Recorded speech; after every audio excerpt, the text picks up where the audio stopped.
Thank you very much, Madam Speaker. Madam Speaker, I am so happy getting up to speak and seeing how much love is demonstrated for me from the governing side. I hope this love would continue. I am not a bad man. No, you're not, honorable member. But, Madam Speaker, I'd just like to thank my executive, the Killarney Constituency Association, who had done a wonderful job in hosting a kids' party for the Killarney on Saturday. They enjoyed it, and many of them got together and even shouted out Happy Merry Christmas to the entire Bahamas, which I thought was unique. And it was not orchestrated by me. You know, they got together and did that themselves. I thought it was unique and spontaneous. They got good gifts, bicycles, etc. And my only regret, Madam Speaker, is that nor am I in the position to give even more. Because when I see individuals happy and receiving, that is most happiest moments of my life. And I thought it was very successful. But Madam Speaker, let me begin by wishing you, the staff at the House of Assembly, and members of the House of Assembly, happy holiday season. And let us remember that this season is rooted in the light and promise of Jesus Christ. In this spirit, may we be the people of generosity and gratitude. I wish everyone and their families good health and peace over the holidays and into the New Year's. Madam Speaker, as the member for Killarney, I rise today to offer my contribution to the debate on the National Investment Funds Bill 2022. And this bill repeals and replaces the Sovereign Wealth Fund Act 2016 and provides for the establishment and management of a national investment fund regime. The bill provides for the establishment of one or more national investment funds and sets forth the principles relating to the management and governance of such funds. It provides for the management of natural resource wealth of the Bahamas for the benefit of current and future generations. It empowers the minister to prescribe regulations to govern deposits, to allocation of and withdrawal of monies from a fund. It provides for the overall management of a fund by an appointed board of governors that is consistent with principles of good governance, transparency, and accountability. I support the legislation. Efforts to provide structure to the management of our natural wealth are critical. However, Madam Speaker, this bill alone is not a strategy to spur on robust and sustainable economic growth needed in our country. We are living in a new international context. The nature of globalization is changing. Rising cost and inflation will be with us for some time. The war in Ukraine continues. Energy costs continues to fluctuate.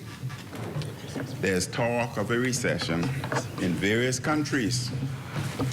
Developing countries such as the Bahamas need to have a clear strategy and the infrastructure required for mitigation and resilience in the face of climate change. Even though this Prime Minister, who used to be a lawyer for an oil company, likes to fly around the world emitting more carbon, he has shown no clear plan for energy reform and renewables. And he and his government has no clear plan for climate adaptation, mitigation, and resilience, despite the legislation passed last week.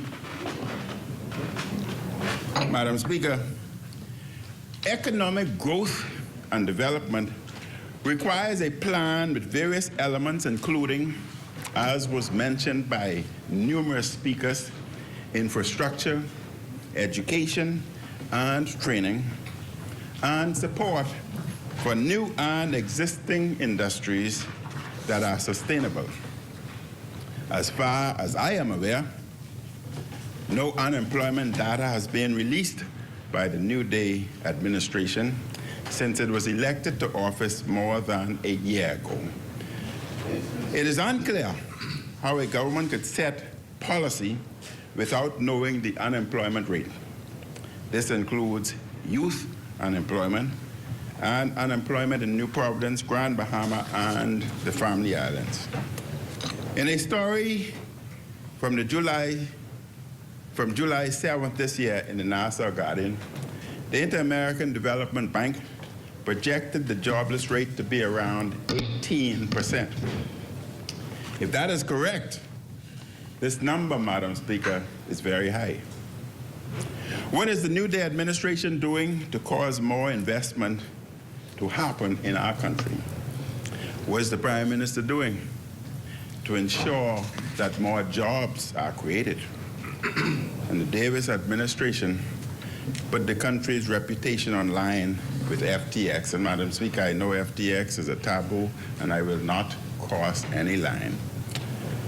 The New Day administration thought crypto was the next big thing. There are those pictures with the Prime Minister and the PLP grinning from ear to ear with Bankman Field at FTX events. The Prime Minister and the PLP were in a frenzy when it came to the crypto craze. Now that has collapsed, and the reputation of the Bahamas is under constant attack. And what is the plan to address the damage to our reputation caused by FTX collapse? Madam Speaker, that is very important, because Bahamas must maintain a reputation regardless to who is involved or what is involved. It's essential for us to maintain reputation internationally as well as domestically so as to encourage further investment. The Prime Minister wouldn't even give a national address. Instead, and this is important, instead they sent out the Attorney General, to whom certain legal referrals may have to be made at some point. It seems as if the Prime Minister has no more ideas to bring investment and growth to our economy since crypto collapsed. Madam Speaker, the Bahamas needs new, sustainable industries. The Bahamas needs a wave of investments from real investors and not risky speculators.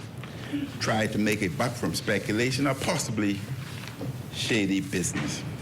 For our country to grow, we also need leadership that is willing to do the hard work to create policy that draws in that investment. And Madam Speaker, as this bill falls under the Ministry of Finance, Prime Minister, it's essential that one pay particular attention to the bill if we want to bring it to fruition and benefit from what the bill intends to bring forth.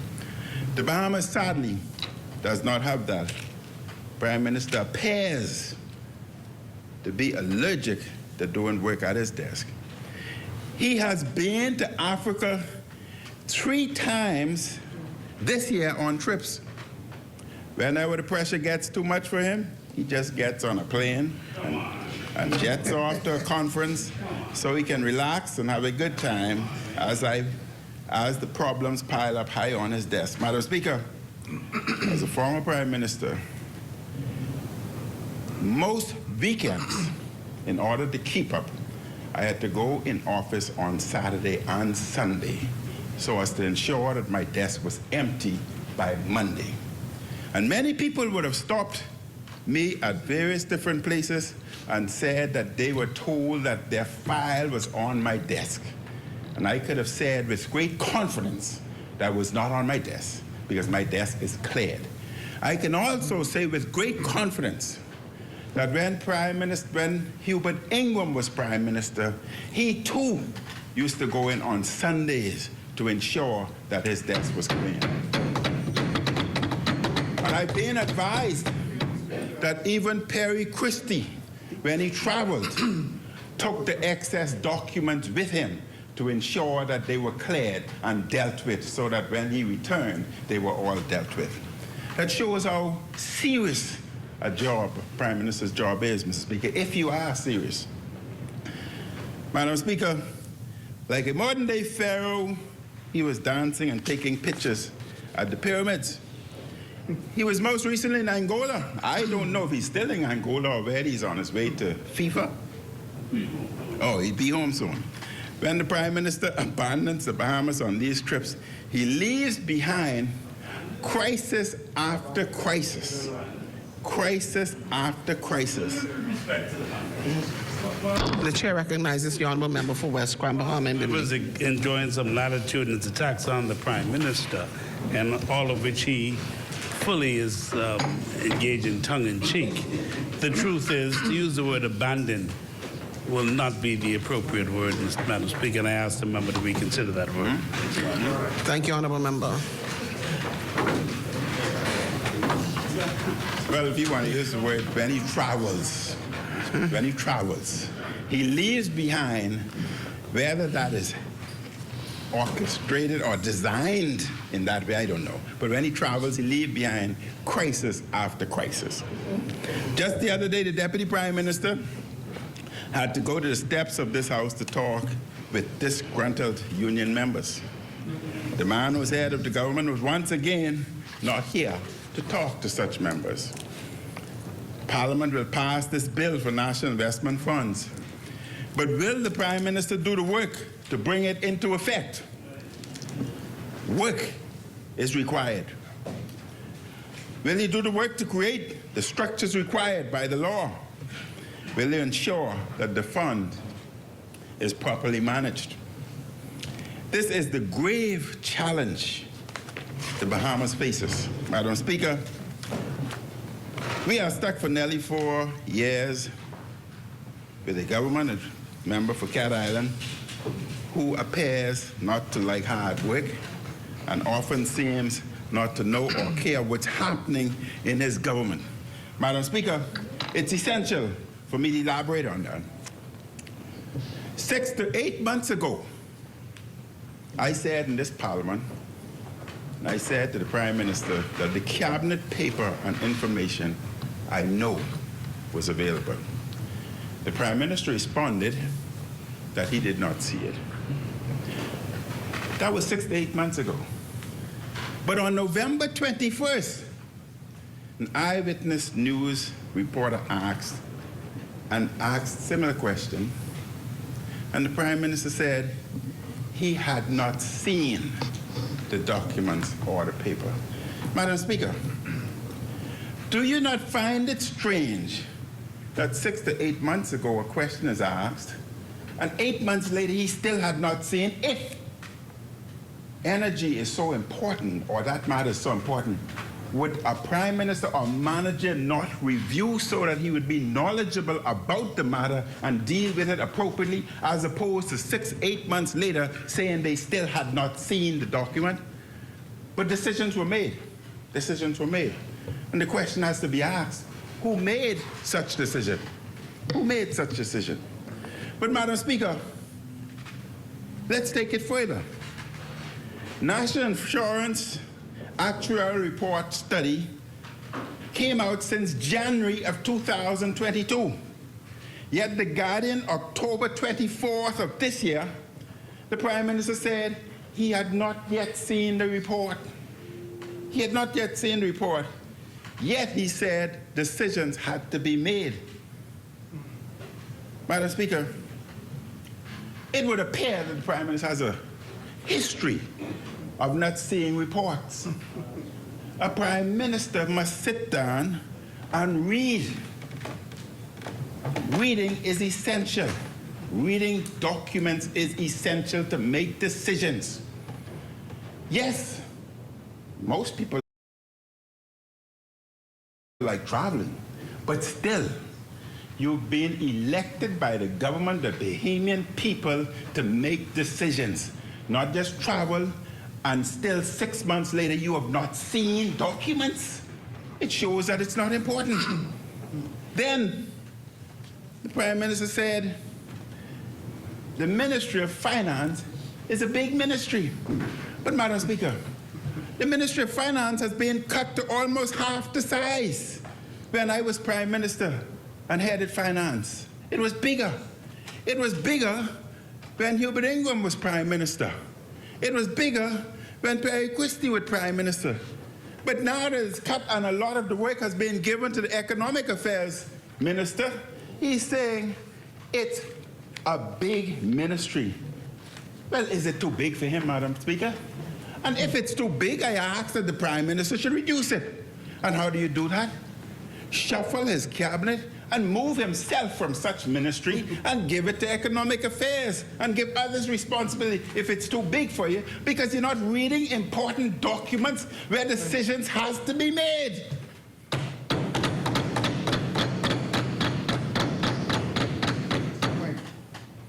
Madam Speaker, the Prime Minister has to concentrate and decide which is most important. Governing and making decisions for the Bahamian people, or traveling internationally and trying to support and make decisions internationally. But now, Madam Speaker, now, it appears as if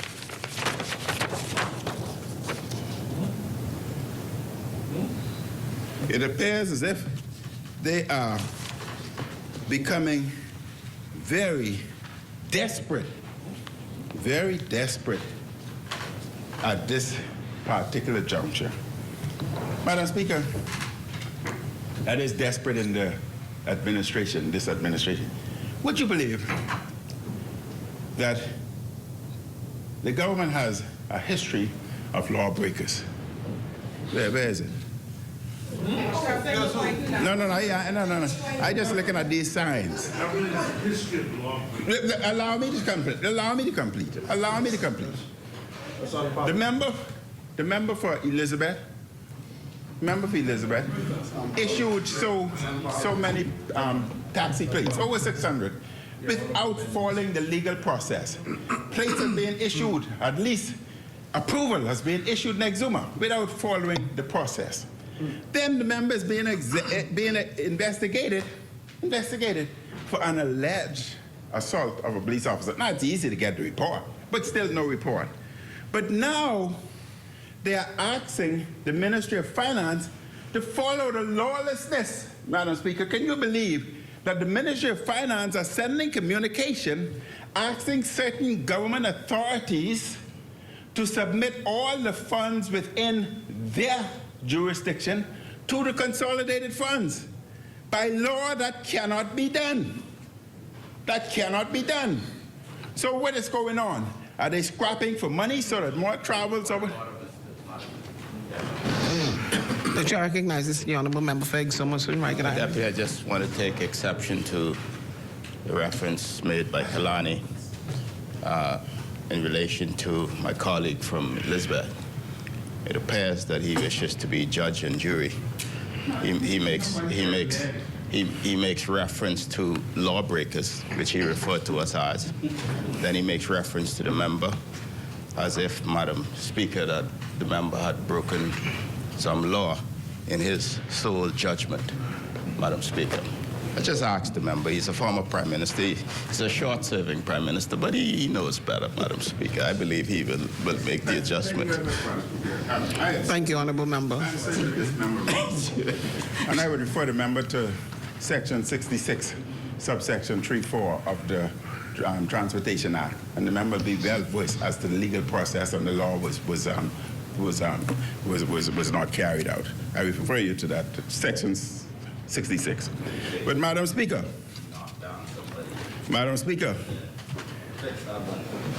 they're asking authorities to deposit its fees into the consolidated fund when that is wholly inconsistent with the law. The act is straight. Section 34, subsection 2, that all public monies are to be credited to consolidated funds. However, the act then defines revenues, and this is important, as all taxes and fees and other funds over which Parliament has the power of appropriation. The last part, Madam Speaker, is critical because government revenues under the Public Finance Management Act are only those revenues that are directly authorized by Parliament. Thus, what I'm saying, Madam Speaker, starting with one entity demanding that their monies be sent to a consolidated fund. The question is, will Public Hospital Authority be next? Will Water and Sewage be next? Will NIB be next? I'll provide copies of the documents. I don't speak without documents. No, afterward. My time running out. You're not following. We need copies. Madam Speaker. Indeed. Madam Speaker. I need you to reference where you are from.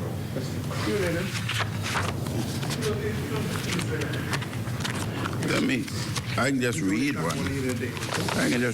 Your time is one. Currently, so-and-so is collecting various forms of government revenue on behalf of Government of Bahamas. Check social media. While the Standards Act provides for such and such government revenue, so-and-so, it's our position that all revenues collected by such and such should be deposited directly to a consolidated fund account. This is in line with legal provision outlined in the Public Finance Management Act, of which I clarified. With immediate effect, all revenues collected by so-and-so are to be deposited directly to consolidated account, and a monthly report of deposits be forwarded to so-and-so. Madam Speaker. I'll table. That could be true. Madam Speaker. The Prime Minister, Madam Speaker. So the question is, if certain entities are now being demanded that monies be deposited to consolidated, which the law don't allow, will BPL be next? Will Water and Sewage be next? I don't fall in trap. I do my search. The Prime Minister can't even keep roads in decent and usable state. The people have had to complain and complain and complain and complain and just get potholes filled. Madam Speaker, I've also seen individuals on social media complaining about your roads. But Madam Speaker, I think the public needs to know that under the Westminster system, the Speaker takes a neutral position as she manages the House. The Speaker's constituency is supposed to be managed by Cabinet and the Prime Minister. They are ultimately responsible. So, Madam Speaker.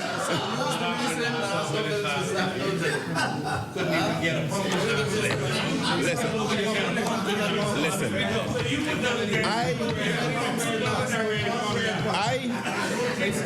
I am not. Killarney, repeat that for me again. Let me look over here.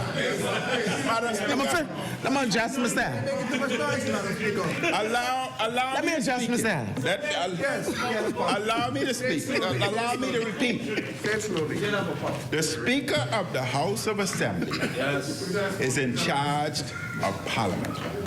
They are supposed to be non-biased in terms of political. They are to protect the rights of government and the opposition. Especially the opposition. And therefore, under the Westminster system, the Speaker's constituency is supposed to be managed and ensure that it gets what is needed by Cabinet and the Prime Minister.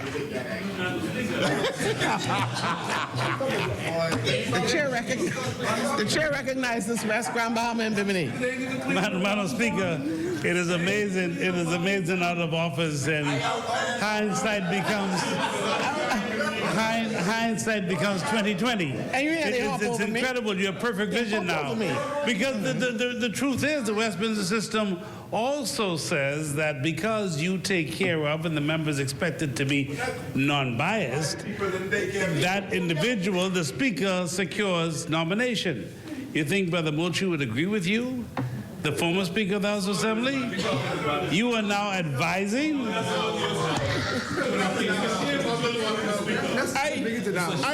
I would hope one day we move to a level of maturity. I would hope one day that we move to a level of maturity where the Speaker is agreed upon by both sides, and the Speaker is never contested in such constituency. And one day, I may not be here, but one day we would move to that degree of maturity. Mr. Speaker. Madam Speaker, and Grand Bahama has not benefited from the supposed New Day.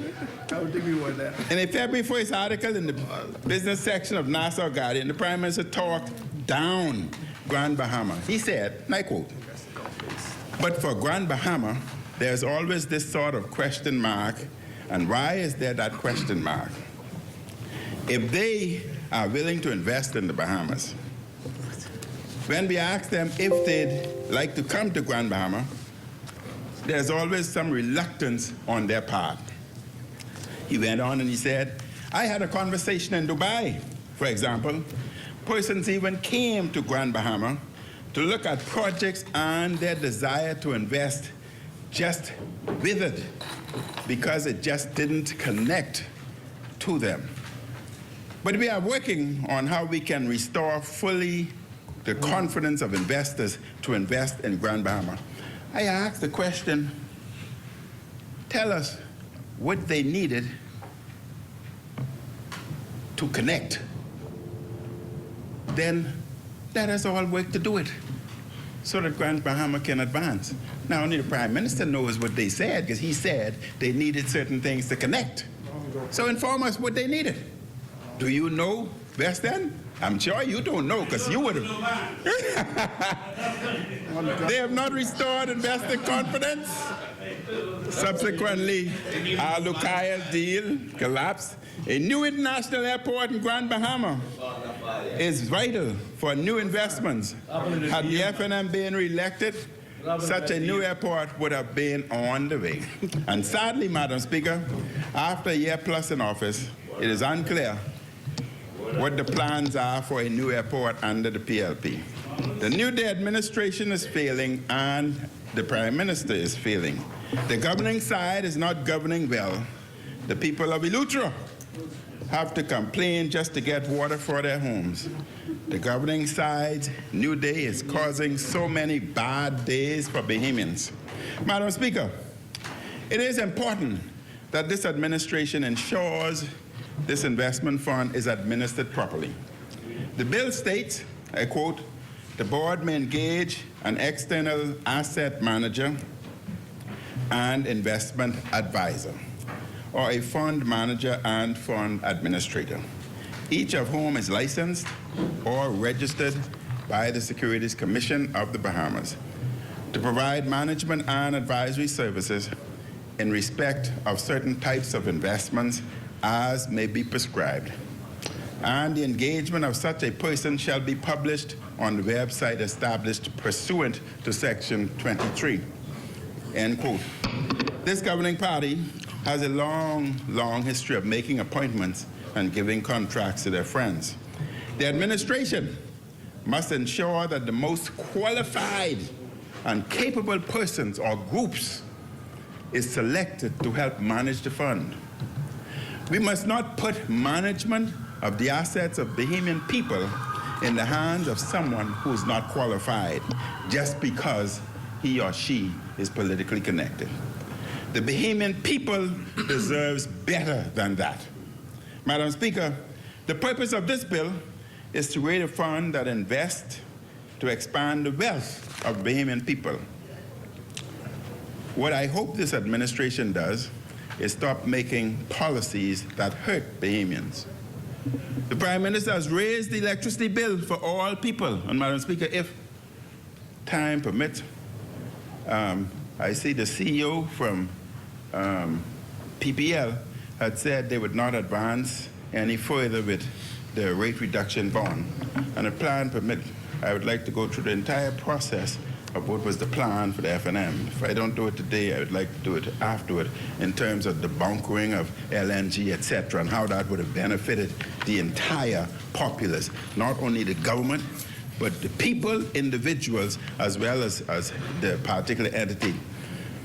The administration left in place a hedge strategy that protected Bahamians from high prices. The New Day administration messed that up big time. Madam Speaker, the global inflation problem has made it difficult for our people to make ends meet. I raised hell the other day, said my corned beef went up twice the price, 100%. It gone up again. Madam Speaker, it keep going up. And caviar keep going down. I don't want no caviar. I want my corned beef. I don't mind little fish roll. I don't mind fish roll. Then there's the Davis administration added on inflation that makes things worse. That is electricity, and therefore the cost of business gone up, restaurants gone up, mom and papa store gone up, clothing going up, toys going up, everything. Bread basket item went up, medication went up. Thank God the government brought in the drug plan. And therefore many people qualify under the drug plan and can receive their medication. Madam Speaker, I was so happy and proud to go and sign that document for the drug plan. So the monies I used to spend every month for medication, it's now free, so I can divert that and buy some more corned beef. Can't afford it. But real property tax went up 3 to 4 times. 3 to 4 times. And then they're doing surveys in the Family Islands. It's sad, and maybe the government can tell us whether it's true or not, that the intention is to introduce real property tax on Family Islanders. I don't know. The tax-free zones that we created for the poor people over the hill and depressed areas that we were expanding. Madam Speaker, they are not respecting the tax-free zones. They are insisting that individuals pay for business license, pay for real property tax. That was not the intent. Angliston, you would not allow that to happen. Ensure that it expands and includes Angliston soon. I would be with you.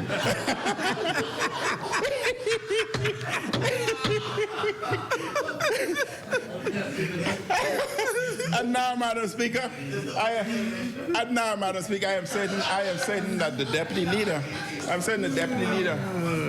will talk about the increase in cost for within the road traffic department. The mess of a BPL hedge will ensure more pain for our people and business for the next year and a half. And someone must be held. Madam Speaker, in order to protect our economy and to make Bahamas as a place people want to visit, the New Day administration must get a handle on crime. In the first full year of the Davis administration, we are nearing a national murder record. Nearly 130 people have been murdered this year thus far. The violence in New Providence is out of control. Investors and tourists could be less likely to come here and spend their money if this administration does not get a handle on the situation. On the rare occasion when he's in the Bahamas, Prime Minister hardly talks about crime anymore. His failure to come up with a workable crime plan is disgraceful. The now governing party promised this in the run-up last general election in its blueprint for change. Quote, we also commit to enhancing crime-fighting methodologies in our aggressive war against crime. They have not done this, Madam Speaker. In fact, citizens of Bahamas can see no effective crime response at all from this Prime Minister and his administration. Gunmen do what they want in New Providence. They open fire on their targets with automatic weapons when and where they like. Sadly, Innocent bystanders, including children, get caught up in the crossfire. And Bahamians do not want to live like this, Madam Speaker. Bahamians want to live in peaceful communities. They want to raise their families in place of law and order. But the government themselves are not following the law. Procurement Act. Safety and security are also essential in boosting economic growth. And the National Investment Fund will not have, you gave me my 2 minutes back for when I had repeated certain things.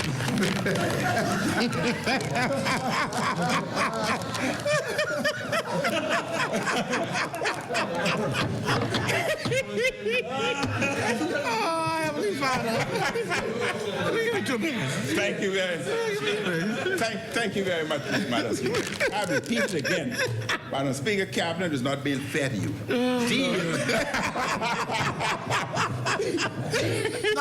Not all of them. Not all. Not all. No, not all. Not all. Not all. Not all. Not all. The National Investment Fund will not have. But the numbers are few. The numbers are few. If New Providence continues to be a place of violence and disorder, the people elected the New Day administration to lead in order to make their lives better. Yet, what they have gotten in the first year of the New Day governance, possibly a murder record. The leadership of this Prime Minister has been abysmal. He doesn't even like to stay in the country, and we've dealt with that. One of his greatest failures has been not leading when it comes to crime. Madam Speaker,